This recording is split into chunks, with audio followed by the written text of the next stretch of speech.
बाबा की बातों ने राधिका के मन में और भी सवाल खड़े कर दिए थे।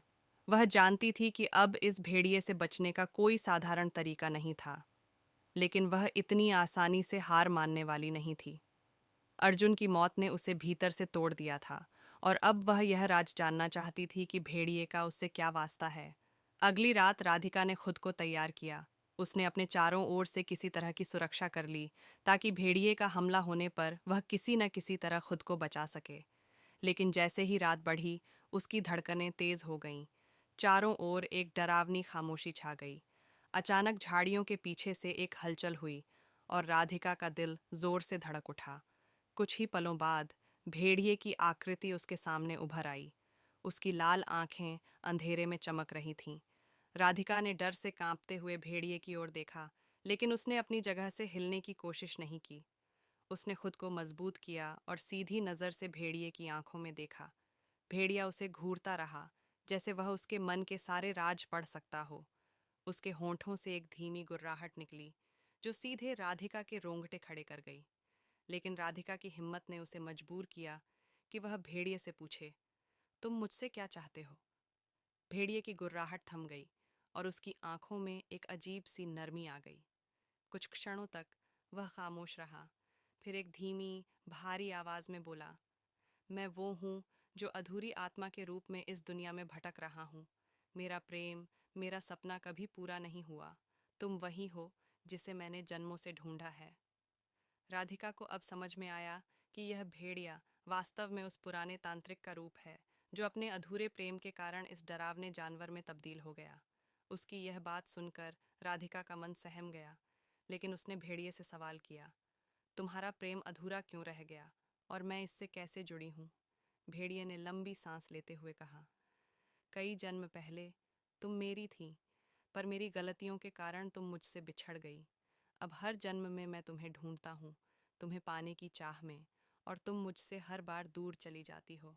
लेकिन इस बार मैं तुम्हें खोना नहीं चाहता। राधिका का दिल सहम गया। उसे समझ में नहीं आ रहा था कि वह इस सब पर यकीन करे या नहीं, लेकिन उसकी आंखों में अब भी एक चमक थी। उसने धीरे से कहा, तुम्हारे प्यार ने तुम्हें अंधा कर दिया है।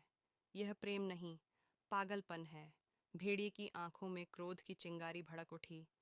अगर तुम मेरी नहीं हो सकती, तो मैं इस गांव को तबाह कर दूंगा, और एक एक कर तुम्हारे सारे अपनों को मुझसे मिलवा दूंगा। राधिका के पास अब बस दो ही रास्ते थे। या तो वह इस भेड़िए के कहे अनुसार उसकी प्रेमिका बने, या फिर अपनी और अपने गांव की रक्षा के लिए कोई रास्ता खोजे। क्या राधिका इस तांत्रिक भेड़िए के चंगुल से बच पाएगी? क्या वह इस अजीब प्रेम से अपने और गांव के लोगों की रक्षा कर सकेगी? राधिका भेड़िए की धमकी से भीतर तक हिल गई थी।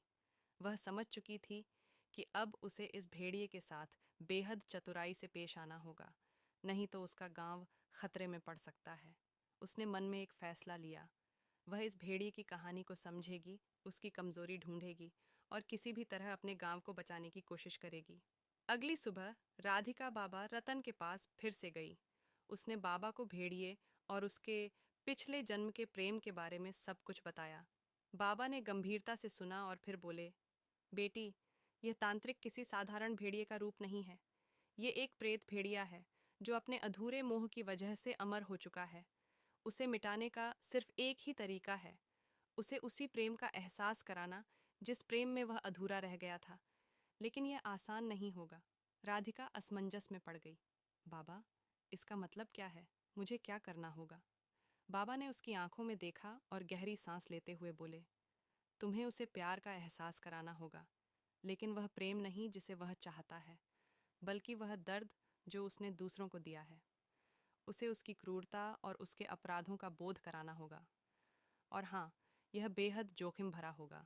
राधिका ने बाबा की बातों को समझते हुए अपने मन में हिम्मत जुटाई। उसने तय किया कि वह इस अंधे प्रेम के पाश में बंधे भेड़िए को सच का आईना दिखाएगी। राधिका के दिल में भेड़िए के लिए जो सहानुभूति और स्नेह था, वह एक मीठी याद बनकर रह गया। उस रात के बाद से किसी ने उस आदमखोर भेड़िए को कभी नहीं देखा, लेकिन राधिका जानती थी कि उसने एक नई जिंदगी पाई है, और कहीं न कहीं अपनी गलतियों का पश्चाताप कर रहा है। कहानी पसंद आई हो तो मेरा चैनल सब्सक्राइब करें और लाइक करना न भूलें।